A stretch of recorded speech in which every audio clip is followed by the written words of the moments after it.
Graça e paz. Em primeiro lugar, eu quero agradecer a Fiel pelo convite para estar aqui com vocês pregando a palavra de Deus. Dizer da minha alegria que para mim é uma honra receber esse convite para estar aqui expondo a palavra de Deus aos irmãos. E seguindo o momento Plim Plim que o Franklin começou, eu quero apresentar a vocês esse livro muito especial, A Treliça e a Videira, de Colin Marshall e Tony Payne. Há alguns meses atrás o Franklin falou dessa viagem que a gente fez junto, e quando nós estivemos numa espécie de treinamento intensivo sobre igrejas saudáveis, na igreja do Mark Dever, lá em Washington, nós tivemos que ler alguns trechos desse livro. E a impressão que todos que participamos desse curso tivemos é realmente de robustez, de conselhos profundos, de sabedoria bíblica com relação a esse assunto que é tão contemporâneo para nós, que é o discipulado cristão. Muita coisa tem sido dita, muita coisa tem sido escrita sobre isso. Alguns livros bons, alguns livros abordando apenas o método e a estrutura, aquilo que os autores trabalham como sendo a treliça, mas deixando de lado a responsabilidade com a videira, com a vida das pessoas, com a membresia. E esse livro procura mudar a mentalidade de discipulado, que muda tudo. Essa é a proposta dos autores. E nós temos vários autores que têm recomendado essa literatura como uma literatura realmente impressionante na sua profundidade, na sua o fato de ele ser preso à palavra de Deus e expor aquilo que as Escrituras têm a dizer sobre o discipulado cristão. É um livro que nos ensina, a nós pastores, sobre como treinar os nossos irmãos, os crentes nas nossas igrejas, para que eles então possam, por sua vez, fazer discípulos também. Se você está lidando com discipulado na sua igreja, e se você pretende levar mais a sério isso na tua igreja, ou vocês que não são pastores, na sua vida como um servo de Deus, eu recomendo que você compre esse livro, devore esse livro, os conceitos bíblicos que ali estão. Eu creio que você, como eu e outros irmãos, aprenderá muito com os conceitos aqui apresentados pelos dois autores. Muito bem. O tema que eu gostaria de trazer aos irmãos nessa manhã, expor aos irmãos, é sobre humildade, humildade como um caminho para o avivamento. E falar sobre humildade é um desafio, não é? E pode até parecer ser engraçado, porque é a mesma coisa que escrever livros sobre humildade, né? Mas eu tenho consciência de que o ouvido mais perto da minha boca é o meu ouvido. Eu tenho consciência de que eu sou a primeira pessoa que preciso ouvir todos esses conselhos da palavra de Deus, e sou a primeira pessoa que preciso pôr em prática os conselhos que a palavra do Senhor nos ensina sobre esse assunto. Muita coisa tem sido dita e pregada sobre a oração, o valor da oração, o valor do jejum, o valor da fiel exposição da Sagrada Escritura. Mas eu quero te convidar a abrir a sua Bíblia comigo na Epístola de Pedro, na primeira Epístola de Pedro, no capítulo 5. Eu gostaria de ler com os irmãos o texto que vai do verso 1 até o verso 11. 1 de Pedro, capítulo 5, versos 1 a 11.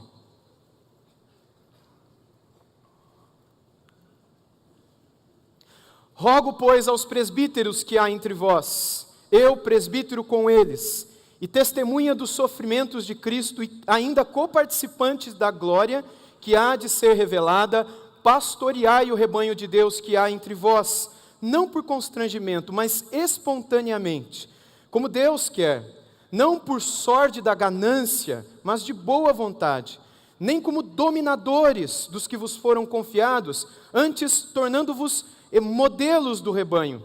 Ora, logo que o Supremo Pastor se manifestar, recebereis a imarcessível coroa da glória. Rogo igualmente aos jovens, sede submissos aos que são mais velhos, outros sim no trato de uns para com os outros, cingi-vos todos de humildade, porque Deus resiste aos soberbos, contudo aos humildes Ele concede a sua graça. Humilhai-vos, portanto, sob a poderosa mão de Deus, para que Ele em tempo oportuno vos exalte, lançando sobre Ele toda a vossa ansiedade, porque Ele tem cuidado de vós. Sede sóbrios e vigilantes, porque o diabo, o vosso adversário, anda em derredor como um leão que ruge, procurando alguém para devorar. Resisti-lhes firmes na fé, certos de que sofrimentos iguais aos vossos estão se cumprindo em vossa irmandade espalhada pelo mundo. Ora, o Deus de toda a graça, que em Cristo vos chamou à sua eterna glória, depois de terdes sofrido por um pouco, Ele mesmo vos há de aperfeiçoar, firmar, fortificar e fundamentar. A Ele seja o domínio pelos séculos dos séculos. Amém. Amados irmãos, sem dúvida nenhuma, esse texto nos oferece conteúdo para muitos sermões, para inúmeras pregações. No entanto, por uma questão de tempo e de foco, eu desejo me ater a apenas 2 versículos, os versículos 5 e 6, o versículo 5, especialmente o trecho final, e expor esses 2 versos à luz da epístola de Pedro, sob essa perspectiva da humildade. E como eu disse há pouco, nós temos ouvido muitas palavras sobre a importância da oração e a importância da exposição fiel da Sagrada Escritura, e eu pretendo falar aos irmãos sobre uma atitude de coração.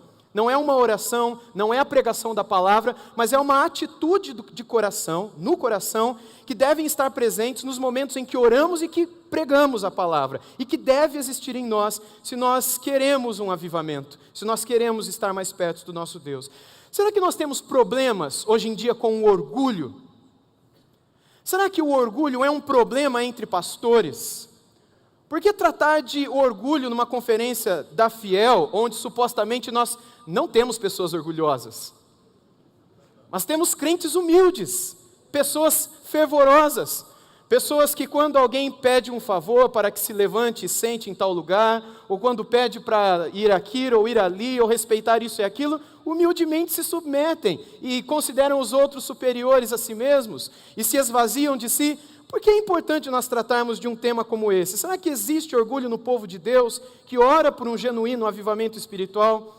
Eu me lembro de anos atrás, final da década de 90, começo dos anos 2000, quando muitos pastores, eu ouvia esses pastores falando isso, reclamavam de jovens, especialmente músicos, que gostavam de tocar e quando terminava o período de adoração, eles saíam, iam beber água, ficavam conversando, não ouviam a pregação, não respeitavam o momento de oração. Hoje em dia, pregando em alguns lugares, enfim, conferências, o que eu escuto é exatamente o contrário. São ovelhas reclamando dos seus pastores, que não respeitam, que não oram junto com a igreja, que ficam conversando, que muitas vezes em situações quando outros pastores estão presentes, não respeitam a pregação do seu colega, não se submetem a ouvir a palavra de Deus. Isso não sou eu que estou dizendo, é o que eu tenho ouvido. O que eu percebo, meus irmãos, caminhando com alguns crentes, com alguns irmãos por aí, é que há um profundo senso de orgulho de fato, e de arrogância, ou talvez até mesmo de estrelismo, e de pessoas que não se importam com os demais e que não se submetem. Aquilo que se falava dos músicos há um tempo atrás, hoje se fala inclusive de pastores. Eu creio que nós precisamos de mais humildade, como Pedro aborda nos versos 5 e 6 em nosso meio. Menos arrogância, menos orgulho, mais afeto, mais atenção, menos estrelismo e mais humildade, menos soberba. Nós cantamos no início dessa manhã um trecho do Salmo 19. E o Salmo 19 nos diz que os céus proclamam a glória de Deus. E quando a gente olha para a criação, para o céu, nós aprendemos muitas coisas. E uma delas é que quando o sol surge pela manhã, as demais estrelas desaparecem. Se nós queremos que o sol da justiça de fato brilhe entre nós e se manifeste entre nós, é necessário que a nossa luz se apague. É necessário que nós nos esvaziemos de nós mesmos, permitindo que Cristo e somente Cristo possa brilhar e se manifestar e falar através da nossa vida. Nesta epístola, Pedro trata também sobre a humildade, não é apenas aqui no capítulo 5. 1 de Pedro trata sobre a igreja sofredora, e como agir em meio ao sofrimento e como agir em meio à aflição. Jesus, em João 16, versículo 33, nos disse que no mundo nós teríamos aflições. Mas como é que nós agimos diante da aflição? Temos muitas pessoas que prometem aos cristãos que eles vão parar de sofrer, que eles vão somente ter alegria, sorria, Jesus te ama, como já foi dito aqui, pare de sofrer, tudo na tua vida vai mudar, e daqui para frente você não vai mais passar por tribulação, problema financeiro, doença com criança, nada mais disso vai acontecer na tua vida. E quando a aflição aparece? E quando o sofrimento bate à nossa porta? E quando nós temos que comer e beber das angústias que essa vida nos apresenta? Como é que nós agimos? Como é que nós reagimos? Um dos principais objetivos de Pedro com essa epístola é assegurar que sem humildade os cristãos não receberiam a graça da parte de Deus para suportarem a perseguição. Na segunda metade do verso 5, de 1 Pedro 5, Pedro diz: cingi-vos todos de humildade, porque Deus resiste aos soberbos, mas Deus concede graça aos humildes. Humilhai-vos sob a poderosa mão de Deus, para que Ele em seu tempo vos exalte. Cingi-vos todos de humildade. Pedro aqui está citando Provérbios, capítulo 3, versículo 34, ele não é o único que faz isso. Lá em Provérbios 3, 34 diz que o Senhor, Ele escarnece dos escarnecedores, mas dá graça aos humildes. Interessante que quando Tiago, em sua epístola, no capítulo 4, versículo 6, repetindo as palavras de Salomão em Provérbios 3, 34, ele não diz, como Pedro também não diz, que o Senhor escarnece dos escarnecedores, ou como diz outras versões, ele zomba dos zombadores. Ele diz que Deus resiste aos soberbos, e essa foi a forma como os autores do Novo Testamento escolheram traduzir Provérbios 3, 34. Aparentemente fazendo uma associação com a zombaria e o escárnio, com o orgulho e com a arrogância. Mas essa foi a opção que os autores, Tiago e Pedro, fizeram em sua tradução. Mas o ponto deles não é apenas demonstrar uma espécie de resistência da parte de Deus com relação a conceder graça àqueles que estão ansiando por ela em mais diversas situações da vida.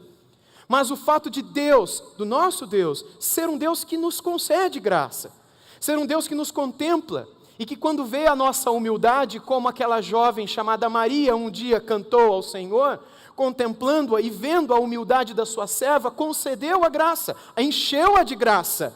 O próprio Senhor Jesus Cristo, que pelo poder do Espírito Santo habitou em seu ventre. Os cristãos, do contexto de 1 Pedro, estavam sofrendo por consequência de sua relação com a política na época. Era a segunda metade do primeiro século do cristianismo.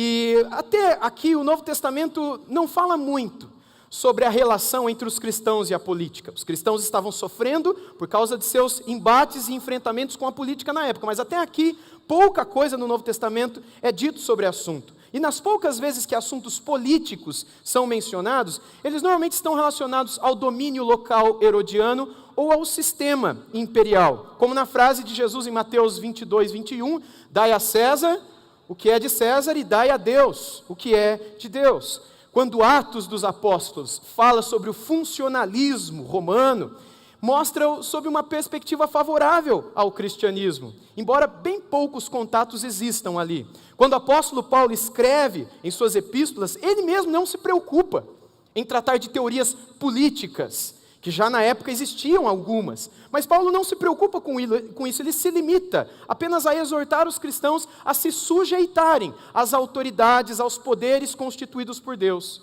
Abra sua Bíblia, por exemplo, em Romanos capítulo 13. Em Romanos capítulo 13, o apóstolo Paulo, nos 5 primeiros versículos, menciona a maneira como os cristãos deveriam lidar com a casa imperial de Roma e com as forças governamentais que estavam sobre eles naquela época. Romanos capítulo 13, a partir do versículo 1, Paulo diz: todo homem esteja sujeito às autoridades superiores, porque não há autoridade que não proceda de Deus. Nenhuma, gente. Pensa na nossa.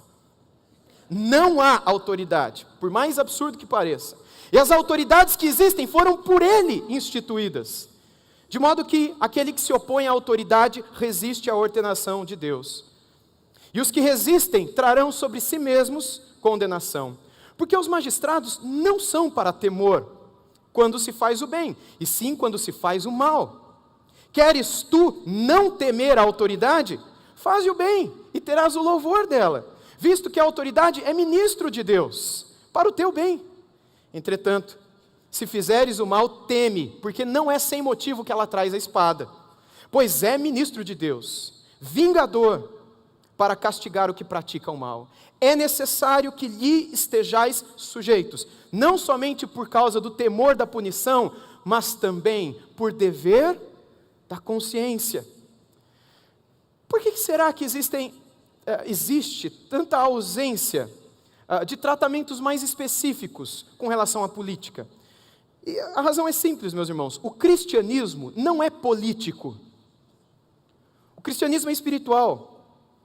No Evangelho segundo João, no capítulo 18, verso 36, Jesus Cristo disse: o meu reino não é desse mundo. Logo, os cristãos não viam por onde se envolver e se misturar com a política. Eles entendiam que a missão da igreja não era política. Irmãos, sem dúvida nenhuma, os ensinamentos de Jesus, tudo aquilo que nós aprendemos dos princípios de Cristo tem consequências sociais e políticas, mas nem ele, nem os seus apóstolos foram revolucionários ou foram agitadores dentro desse campo. Um outro ponto interessante é que o cristianismo, na primeira parte do primeiro século, no período anterior à escrita de 1 Pedro, era um cristianismo que existia somente dentro do judaísmo. O cristianismo nasceu dentro do judaísmo. O judaísmo, por sua vez, era uma religio lícita, era uma religião permitida pelo Estado, e era não só permitida, mas protegida pelo Império Romano naquele tempo. Se os cristãos não dessem origem à confusão ou a qualquer baderna, eles seriam facilmente ignorados. Era uma religião dentro daquela maior, chamada judaísmo, conforme compreendida e conhecida pelo Estado romano. Durante a primeira metade do primeiro século, os cristãos que entraram em contato com o Império Romano deixaram uma impressão favorável. Paulo, por exemplo, exigiu que reconhecessem os seus direitos de cidadania romana, os quais foram respeitados, lá em Atos 16, Atos 22. Ele não teve problema. A igreja sempre teve uma atitude pacífica de infiltração e penetração na sociedade. Sua ênfase sempre foi irênica, sempre foi pacífica e sempre teve a motivação de levar o evangelho de Jesus. No começo da segunda metade do primeiro século, o cenário para os cristãos começou a mudar um pouco. Os cristãos já não eram mais vistos como um grupo dentro do judaísmo, mas agora eles já eram vistos como um grupo distinto. A crença em um Deus invisível e em um homem que tinha ressuscitado dos mortos começou a despertar um pouco de desprezo sobre esse grupo, um pouco de zombaria, que por fim acabou levando ao ódio e também a alguns mal-entendidos. Corria o ano de 63 depois de Cristo, quando o general romano Pompeu invadiu Jerusalém, conquistou Jerusalém, tempo em que os judeus passaram a chamar os romanos, ou a cidade de Roma, como a Babilônia, fazendo uma espécie de crítica e uma série de reclamações e críticas a essa Babilônia, talvez por causa da associação com o paganismo e das blasfêmias, e também da corrupção com a antiga Babilônia, que fez parte da própria história do povo de Israel. O próprio Pedro, quando escreve essa carta, ele diz que ele escreveu de Babilônia, fazendo aí uma associação muito provável com a cidade de Roma. Essa carta foi escrita no ano de 64, 65 aproximadamente, depois desse período. E é nessa fase que a igreja chega no ápice dos mal-entendidos. No dia 18 de julho de 64, Nero coloca fogo na cidade de Roma. Os irmãos já ouviram sobre isso aqui durante a semana. 14 bairros na cidade de Roma, 10 incendiados, e pela providência de Deus, os 4 que ficaram intactos eram bairros cristãos ou judeus. E ali Nero teve um gancho para poder jogar a culpa nos cristãos. E começou uma perseguição aos cristãos in loco, ali na cidade de Roma e nas imediações. Os pais da igreja nos legam a informação, como o bispo Dionísio de Corinto, escrevendo para os romanos, no primeiro século, de que o apóstolo Pedro e também o apóstolo Paulo morreram debaixo dessa perseguição, começada por Nero. Esse foi o ápice dos mal-entendidos, e é nesse cenário que muitas igrejas passaram a ficar apreensivas. Como é que nós agimos diante de um governo que agora nos olha com desconfiança? Até agora nós éramos tolerados, mas agora, por causa de alguns mal-entendidos, algumas confusões, o governo nos olha com uma espécie de desconfiança. Até agora eram apenas zombarias e críticas, mas agora eles querem nos matar. Como é que nós agimos diante de um governo corrupto? Como é que nós agimos diante de um governo que não somente nos olha com desconfiança, mas que começou a nos perseguir? Como é que nós poderíamos reagir? Será que nós podemos resistir à perseguição? Ora, isso violaria o princípio de obediência pacífica ao governo, às autoridades. Será que nós podíamos, pensando com os cristãos daquela época, montar uma organização de resistência? Se fizéssemos isso, isso daria origem a mais acusações contra os cristãos. Como é que nós agimos então? A gente tem que ficar quieto e aceitar a perseguição e a inevitável extinção como é que nós agimos? E se as brutalidades iniciadas por Nero na cidade de Roma e suas imediações chegar também aqui, nas cidades para as quais Pedro escreve, nos eleitos forasteiros da dispersão no Ponto, na Galácia, na Capadócia, na Bitínia? E se a perseguição chegar aqui até nós também, como é que nós vamos reagir diante dessa situação? O povo de Deus e os pastores, os líderes, os presbíteros e pastores, que o apóstolo Pedro chama a atenção no início do capítulo 5, esperavam por uma resposta. E 1 Pedro foi escrito com o objetivo de responder a estas questões. A epístola é escrita aos eleitos dispersos. Todos deveriam dar ouvidos a essas palavras. Foi a perseguição que deu origem a essa carta. O sofrimento é uma das teclas que mais se repletem nessa carta. 16 vezes, 5 capítulos, uma média de 3 vezes por capítulo, Pedro toca nesse assunto, toca nessa tecla. No capítulo 1, versículo 6, Pedro diz que os crentes estavam tristes, mas que eles não deveriam se entristecer demais por causa da tentação que surgia no meio deles. No capítulo 2, versículo 19, Pedro vai assegurar aos cristãos que eles deveriam, e que eles não tinham que ficar tristes por sofrer injustamente. Cristo sofreu.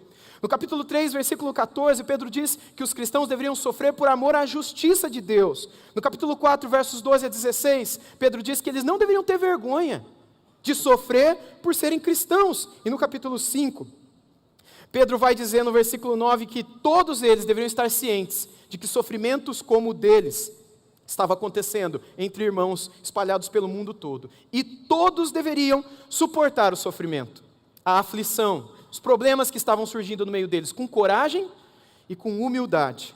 Só assim, com humildade, a graça se manifestaria e os sustentaria diante daquela situação. Cingi-vos todos de humildade, porque Deus resiste aos soberbos, mas concede graça aos humildes. Mas vamos tentar entender isso um pouco mais, no contexto mais amplo dessa carta. No capítulo 1, Pedro inicia deixando claro quem são os destinatários. Ou seja, um grupo grande de cristãos. No capítulo 1, verso 1, ele diz: os eleitos que são forasteiros da dispersão, no Ponto, na Galácia, na Capadócia, na Ásia e na Bitínia. Há uma exortação quanto à vida em santidade. Pedro vai repetir a expressão de Levíticos 11, 44 e 45, que o povo de Deus deveria ser santo. Lá em Levítico 11, a partir do versículo 44, Deus diz: eu sou o vosso Senhor. Portanto, vós vos consagrareis e sereis santos, porque eu sou santo. E não vos contamineis por nenhum enxame de criatura que se arrasta sobre a terra. Eu sou o Senhor, que vos faço subir da terra do Egito. Portanto, vós sereis santos, porque eu sou santo. E depois de dizer essas palavras, Pedro termina com uma exortação ao amor sincero entre os irmãos. A santidade, ela leva ao amor. Eles estavam espalhados, mas eles deveriam continuar se amando. No capítulo 2, todos os crentes deveriam se amar e se unir, conscientes de que eles estavam edificados sobre uma mesma rocha, sobre um mesmo fundamento, Cristo. São pedras vivas, que são colocadas pelo próprio Deus e constroem o edifício do Senhor, a casa de Deus, na qual o Espírito Santo habita. Pedro fala no capítulo 2, a partir do versículo 6, pois isso está na Escritura: eis que ponho em Sião uma pedra angular, eleita e preciosa, e que quem nela crer, não será de modo algum envergonhado. Para vós outros, portanto, os que credes, é a preciosidade. Mas para os descrentes, a pedra que os construtores rejeitaram, esta veio a ser a principal pedra angular e pedra de tropeço e rocha de ofensa. São esses os que tropeçam na palavra, sendo desobedientes, para o que também foram postos. Verso 9, vós, porém, sois raça eleita, sacerdócio real, nação santa, povo de propriedade exclusiva de Deus, a fim de proclamardes as virtudes daquele que vos chamou das trevas para a sua maravilhosa luz. Vós, sim, que antes não erais povo, mas que agora sois povo de Deus, que não tinhais alcançado misericórdia, mas que agora alcançastes misericórdia. Os crentes, segundo Pedro, são peregrinos. Os crentes são pedras vivas, mas também são peregrinos.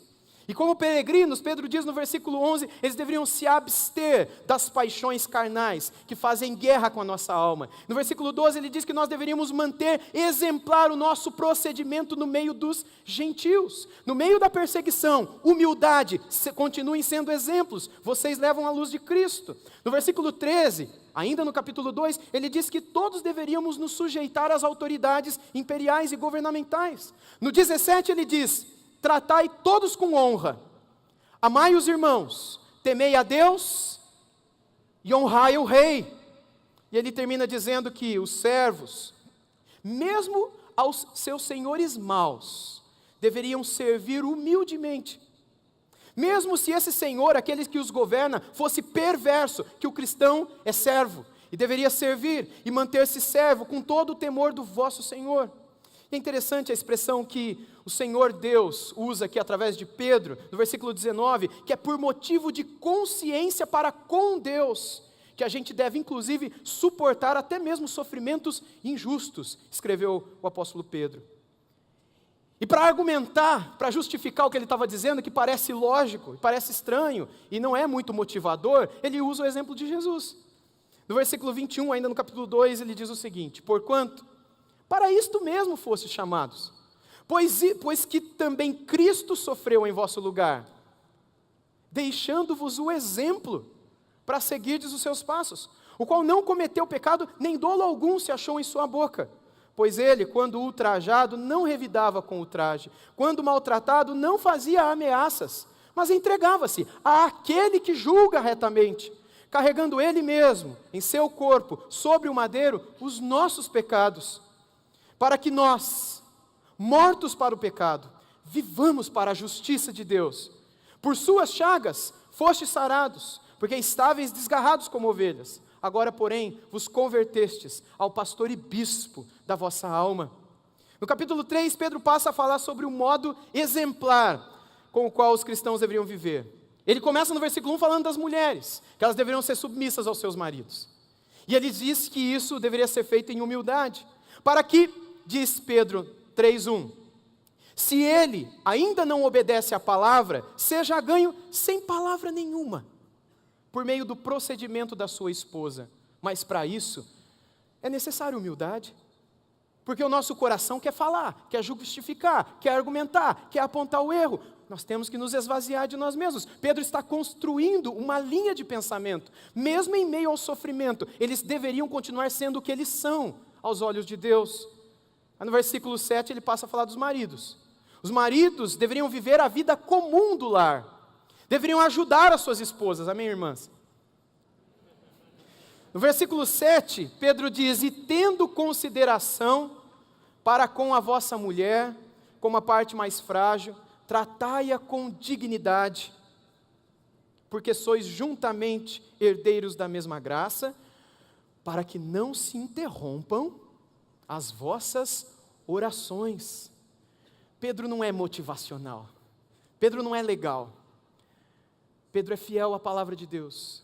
Ele olha para Jesus, ele vê o exemplo de nosso Senhor, e ele quer aplicar a vida, a humildade e até mesmo a humilhação do nosso Senhor a todo o povo de Deus, mesmo em situações de problema pessoal, problema familiar, problema na nossa sociedade.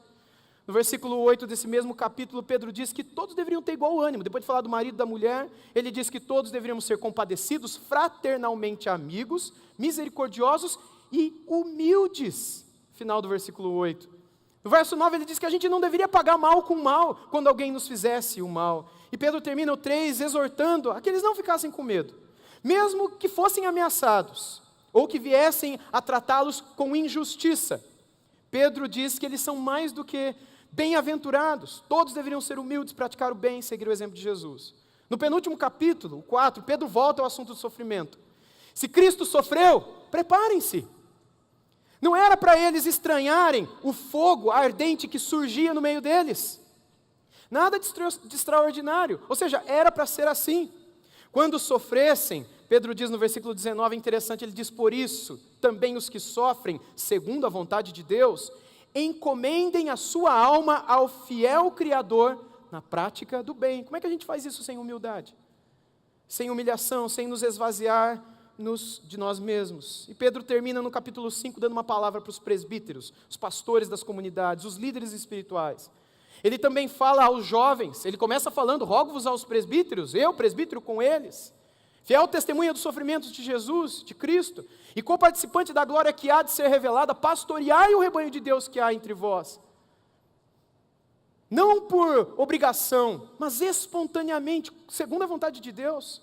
Não por ganância, mas como Deus quer. E como é que Deus quer? E aí ele diz que logo quando o Supremo Pastor se manifestar, fazendo uma clara associação àquele a quem nós representamos. E se ele foi como foi, nós devemos seguir o seu exemplo, e sermos humildes, e nos sacrificarmos, e nos esvaziarmos. Como não foi fácil para ele, também não é para nós. Mas ele há de se manifestar, e quando ele se manifestar, vocês que foram como ele, receberão a imarcessível, a incorruptível coroa da glória. Mas os jovens deveriam olhar para os mais velhos, os idosos. E é interessante que a palavra grega ali é presbíteros, talvez fazendo uma associação aos líderes mais velhos da igreja, ou mesmo aos pastores, mas são raras as versões que traduzem com essa expressão. Deveriam ser todos respeitosos e submissos. E aí ele, no final do verso 5 diz: cingi-vos todos. A impressão que muitos comentaristas trazem a nós é que a partir desse momento, Pedro não está mais tratando dos jovens, e nem mesmo dos pastores, mas de todas as pessoas que estavam na Ásia, na Bitínia, Capadócia, Galácia e no Ponto. Todos os destinatários de sua carta, todos deveriam se cingir com humildade. E é aqui então que Pedro fala sobre isso de um modo que ele não tratou antes. Mas ele não está abrindo um novo tema. Ele não está iniciando um novo assunto. Ele está fechando sua epístola com o tema capital de toda a sua carta, a humildade. Cingi-vos, 1 Pedro 5, 5b, todos de humildade. Meus irmãos, nem sempre é necessário que nós mencionemos de púlpito. No seminário a gente diz isso com frequência aos nossos alunos, textos gregos, texto hebraico, até porque a maioria das pessoas nas nossas comunidades nunca tiveram oportunidade de estudar. Então não faz diferença nenhuma se você fala uma palavra ou outra em grego, a menos que ela seja extremamente relevante, mas facilite. Mas aqui eu não estou na minha comunidade, aqui eu estou falando com pastores e eu imagino que todos vocês estudaram a palavra, estudaram grego, estudaram hebraico, ou pelo menos querem se aprofundar um pouco mais nesse assunto. E é uma expressão aqui que é fundamental para nós compreendermos o pensamento de Pedro e também de Paulo. A palavra humildade é a palavra tapeino frosinen, que é a junção de duas palavrinhas, tapeinos e frosinen, que vem do verbo fronel. Por que isso é importante? Essa palavrinha, só para os irmãos entenderem, ela praticamente não é achada no contexto greco-romano da época. Praticamente ninguém usou essa palavra. Muitos linguistas dizem que essa palavra talvez tenha sido cunhada pelo próprio apóstolo Paulo em suas epístolas, e Pedro está usando esse mesmo termo aqui. A palavra tapeinos, que dá origem à palavra latina tapetum ou tapetum, que deu origem à palavra portuguesa tapete. Interessante, tapete, tapetum, tapeinos, humilde. É muito interessante porque a palavra nossa para tapete está ligada à palavra humilde. Já parou para pensar nisso? Capacho, humilde. E a outra palavra é frosinen, que veio do verbo fronel, que diz respeito ao pensar, a ter uma mente sábia, ao buscar pensamento, enfim. Ou seja, essa palavra literalmente nos leva a pensar que nós devemos nos vestir com uma disposição mental de humildade. A nossa mente deveria ser vestida de humildade. Logo, o que nós aprendemos aqui é que humildade não tem a ver com aparência física. Olha que homem humilde, a maneira como ele se veste. A maneira como ele penteia o cabelo todo desgrenhado, ele nem lava o rosto, porque é humilde. Sabe, aquelas irmãs também, que andam de uma maneira totalmente humilde. Humildade não tem a ver com aparência externa.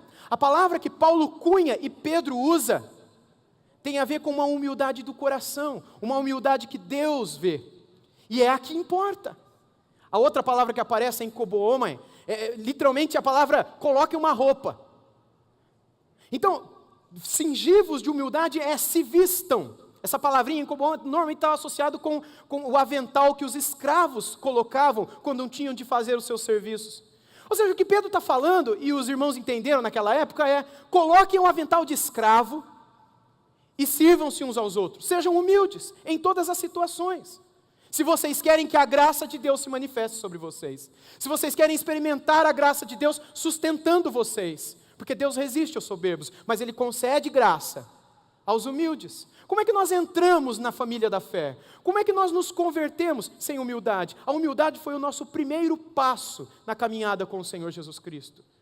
E a humildade também é sempre o primeiro passo quando nós queremos crescer e nos amadurecer à imagem do Filho de Deus. Meus irmãos, nós devemos nos vestir. O Mary Tinney, que é um teólogo do Novo Testamento, costuma afirmar que essa é a expressão de Jesus. Quando ele se agacha para lavar os pés dos seus discípulos, quando ele se cinge com uma toalha para poder lavar o pé dos seus discípulos, tapei no frocine. Há uma atitude sendo posta em prática. E Pedro, aqui ele não está escrevendo um ensaio formal. O tom da carta é de uma pregação, com exatos 34 imperativos ao longo de toda a carta. E apesar de ser bastante imperativo, não é? Pedro enfatiza o tempo todo a humildade como fundamento para o recebimento de uma graça sustentadora em tempos de aflição. Irmãos, a mesma graça sustentadora para tempos de aflição é a graça que buscamos para os dias de avivamento. Se a exortação de Pedro quanto à humildade, que conduz à graça, pudesse ser aplicada ao contexto desta conferência, concluiríamos, pelas palavras de Pedro, que sem humilhação pessoal, sem humildade diária, não experimentaremos um genuíno avivamento, um exaltar-nos para mais perto do Pai, um levantar-nos, um erguer-nos e um derramar de sua graça. Mas para isso a gente precisa matar o orgulho. O orgulho no coração do marido, o orgulho no coração da esposa, o orgulho no coração do empregado, do servo, do funcionário, o orgulho no coração do patrão, do profissional liberal, que muitas vezes se acha, porque tem controle da situação, tem as suas fontes, tem as suas poupanças, e lida com orgulho diante de tudo aquilo que conquistou, e diante da capacidade que tem de enfrentar a crise acima dos restantes mortais que estão padecendo. Nós deveríamos nos despir de todo espírito de orgulho que eventualmente brotasse no nosso coração. O orgulho foi o primeiro pecado da humanidade, provavelmente vai ser o último também. Charles Spurgeon dizia que o orgulho é tão natural ao ser humano quanto a erva daninha, a tiririca. Sabe aquela plantinha, aquele matinho, no interior aqui de Araraquara, chama de tiririca. Aquela plantinha que você arranca, ela nasce de novo, arranca, nasce de novo. E tem que arrancar a batata lá debaixo do solo, e às vezes ela está muito fundo enterrada. É difícil. Assim como as ervas daninhas que brotam em um campo regado, um campo bem regado, assim é o orgulho brotando no nosso coração. Ele é um pecado que permeia todas as coisas, sufoca todas as coisas.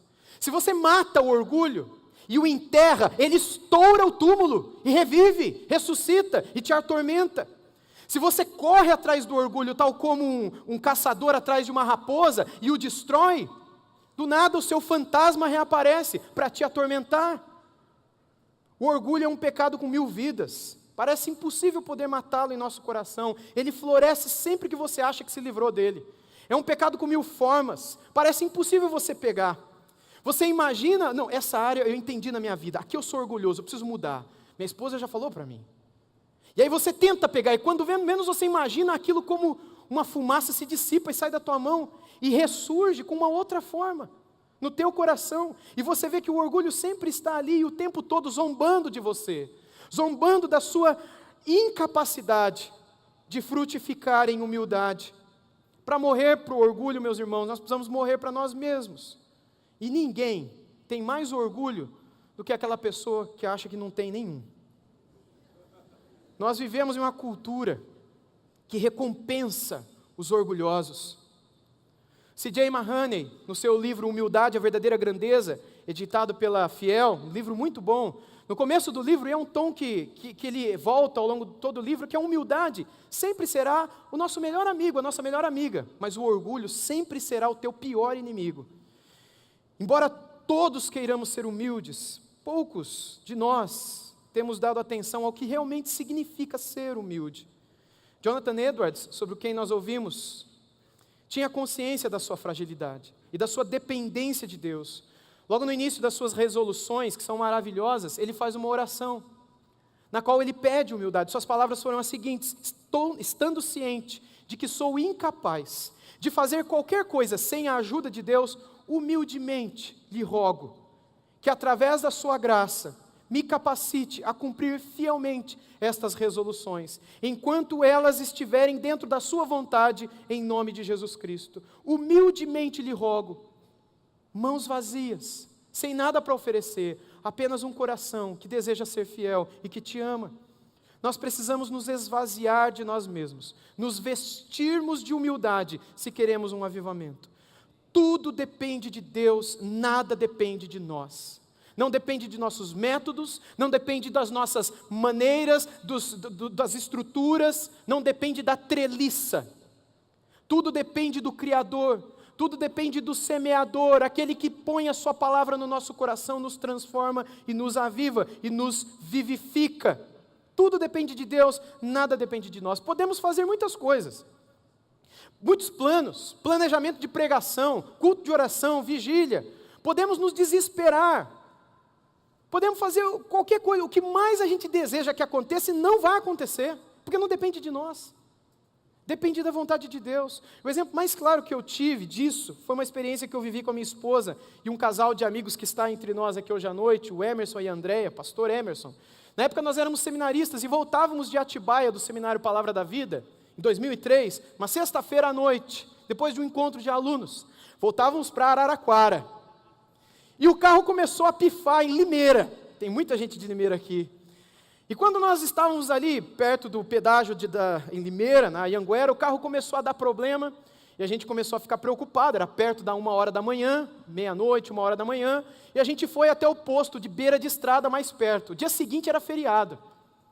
E a gente começou a imaginar, eu, minha esposa, o Emerson, meu querido amigo, na época eu apelidava ele, eu sempre chamei ele de Negão.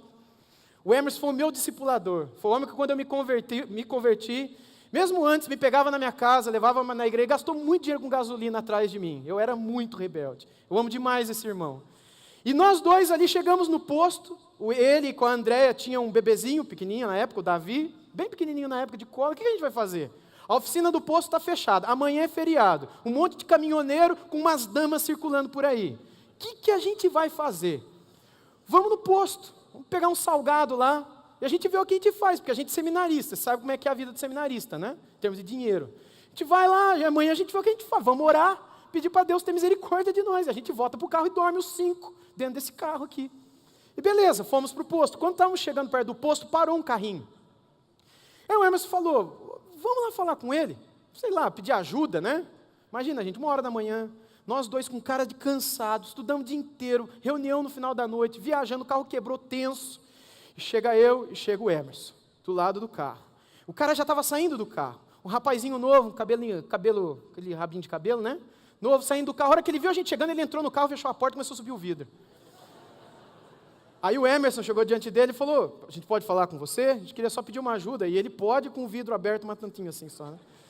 E aí o Emerson começou a falar, não, é que o nosso carro quebrou, a gente está viajando, estamos com criança no carro, a gente queria saber se você sabe de alguma oficina mecânica aberta aqui em Coideirópolis, ou Limeira, ou Rio Claro, algum lugar, só para a gente poder passar a noite, depois a gente dá um jeito, a gente não quer nada de você não, viu, a gente só quer saber. E ele, assustado, ele falou, mas de onde vocês estão vindo?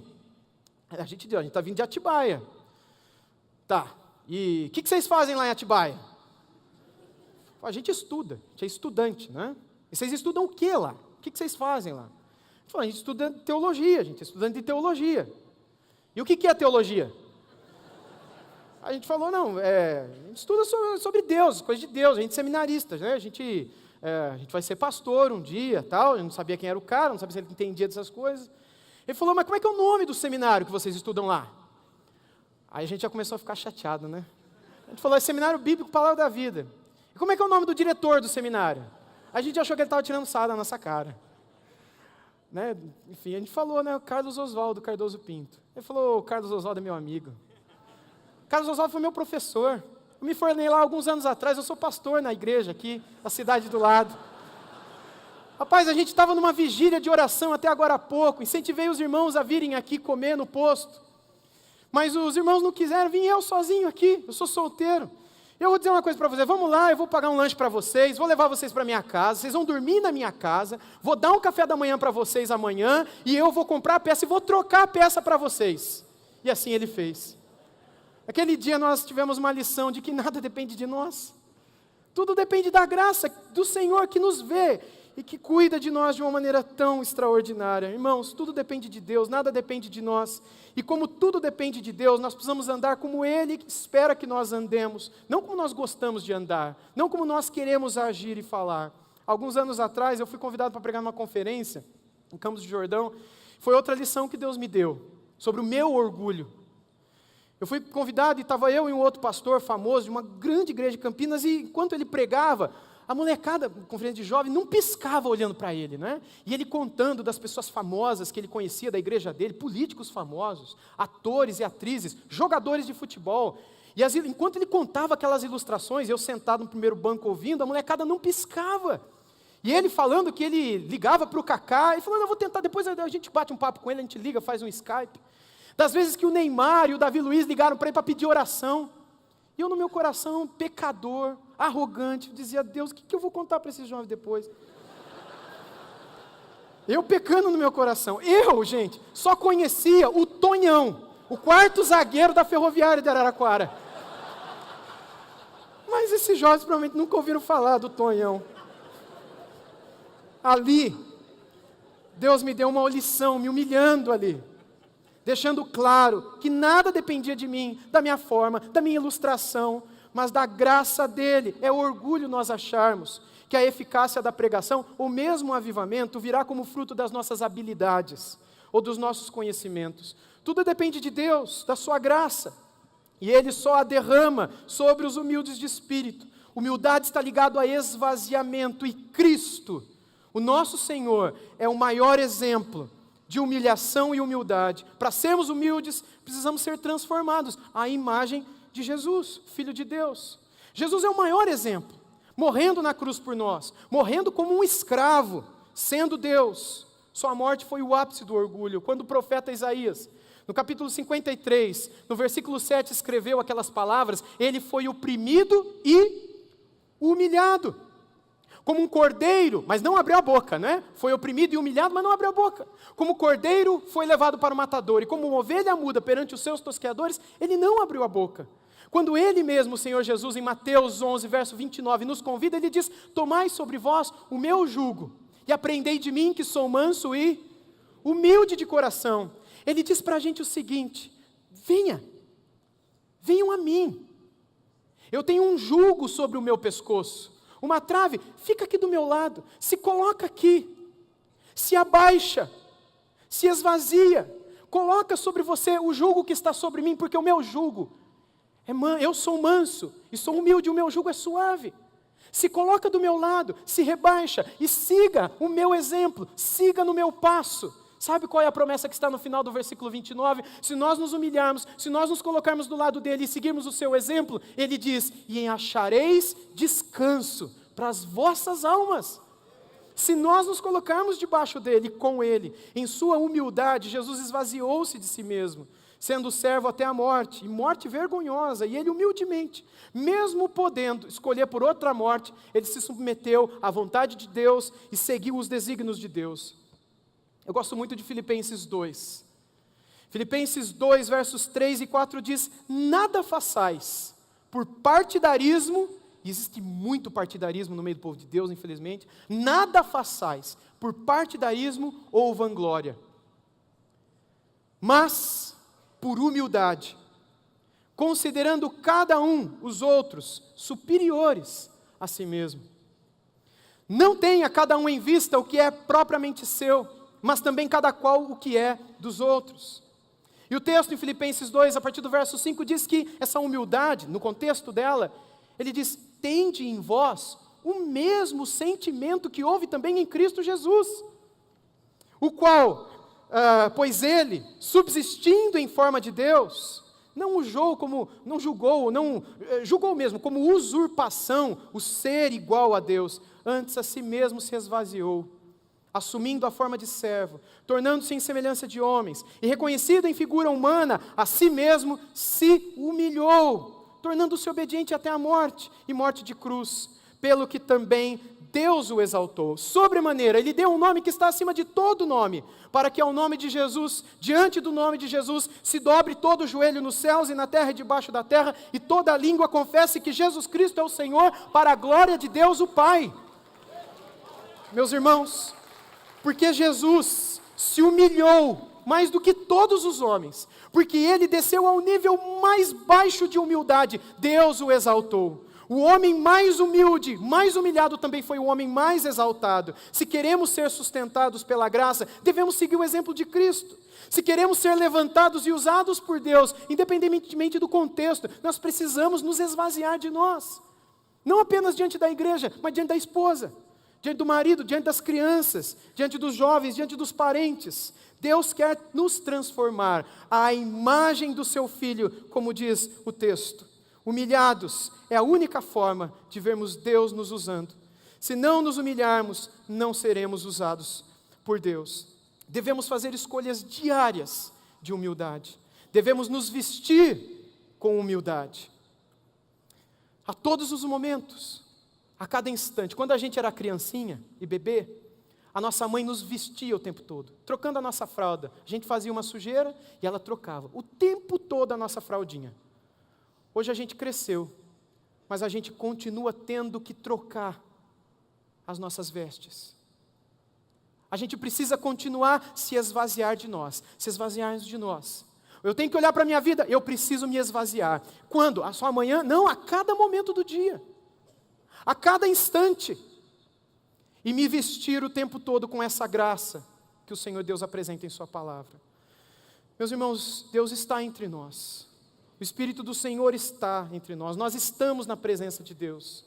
E Tiago diz em capítulo 4, no versículo 10, humilhai-vos na presença de Deus. E Ele vos exaltará. Eu termino com a palavra do profeta Miqueias. O profeta Miqueias, no capítulo 6, versículo 8, ele diz para nós que nós não apenas devemos nos vestir, que nós não devemos lembrar da humildade e da humilhação quando estivermos adorando o Senhor, mas ele diz que nós devemos andar em humildade, em Miqueias 6:8. Miqueias 6:8 diz, e Ele te declarou, ó homem, o que é bom, e o que é que o Senhor espera de ti, que pratiques a justiça, que ames a misericórdia, e que andes humildemente com o teu Deus. É isso que Deus espera de nós, que Deus nos ajude, que possamos seguir os passos de Jesus. Deus resiste aos soberbos, mas Ele concede graça aos humildes. Cingi-vos todos de humildade, pois Deus resiste àquele que assim não o faz, mas Ele concede a sua graça aos humildes. Se queremos graça para um avivamento, se queremos graça para um despertamento, se queremos que Deus nos dê graça para sermos sustentados em momentos de aflição na vida e ao longo da nossa caminhada cristã, se queremos graça hoje, meus irmãos, é necessário que vistamos o avental da humildade, que consideremos o outro com paciência, que consideremos uns aos outros com respeito, com amor, e até mesmo considerando o outro como superior a nós mesmos. Foi isso que Ele fez por nós, e Ele é o nosso exemplo. Se não matarmos o orgulho, e não agirmos como o nosso Salvador agiu, como os irmãos do Ponto, da Ásia, da Galácia, da Bitínia agiram, como Tiago disse que deveriam agir, como Miqueias disse que deveríamos agir, como Cristo nos convidou para que agíssemos, como Paulo cunhou a palavra dizendo que nós deveríamos agir. Se não agirmos dessa maneira, jamais veremos um derramar de sua graça. Cingi-vos todos de humildade, porque Deus resiste aos soberbos, mas Ele concede graça aos humildes. Humilhai-vos, portanto, sob a poderosa mão de Deus, para que Ele, em seu tempo, nos exalte, para a sua honra e glória. Vamos orar ao Senhor. Santíssimo Deus, nós te damos graças pela tua palavra, que sempre aponta o nosso erro e a nossa fraqueza. Tu és o amado da nossa alma. Tu és aquele que nos ajuda a ler o nosso próprio coração. E quando nós olhamos para o teu exemplo, como o Senhor nos amou, tão humildemente, na manjedoura do teu nascimento, na maneira como o Senhor sofreu naquele jardim de agonia sozinho. A maneira como humildemente o Senhor sofreu naquela cruz. Quando olhamos para a tumba da ressurreição, quando olhamos para a tua atitude agora no céu intercedendo por nós, o que podemos ver é humildade. Senhor, nos encoraje com a tua palavra, desafia o nosso coração, a fim de que a gente possa driblar as tentações arrogantes, o orgulho, resistirmos às ciladas, renunciarmos ao mundo e sermos corajosos e valentes pela tua palavra. Aprofunda em nós, Deus, um profundo senso de santidade no nosso relacionamento com o Senhor. Tu és o amigo dos pecadores, o amigo dos orgulhosos, mas aquele que nos ensina a nos colocarmos debaixo do teu jugo. Senhor, ajuda-nos para que possamos morrer para nós mesmos, negarmos a nós mesmos, como o Senhor morreu e se negou por nós. Que possamos viver para Ti a cada instante do nosso tempo, a cada movimento da nossa mente, a cada batida do nosso coração. Nos guarde para que a gente não flerte com o mundo, com as suas seduções, mas que a gente possa andar do Teu lado, Jesus, ouvindo a Tua voz, sendo vestidos com a Tua graça e com a Tua humildade, sendo adornados com a Tua justiça, para que sejamos povo de Deus, luz do Senhor nesse mundo, para a glória de Deus Pai. No nome santo de Jesus clamamos. Amém.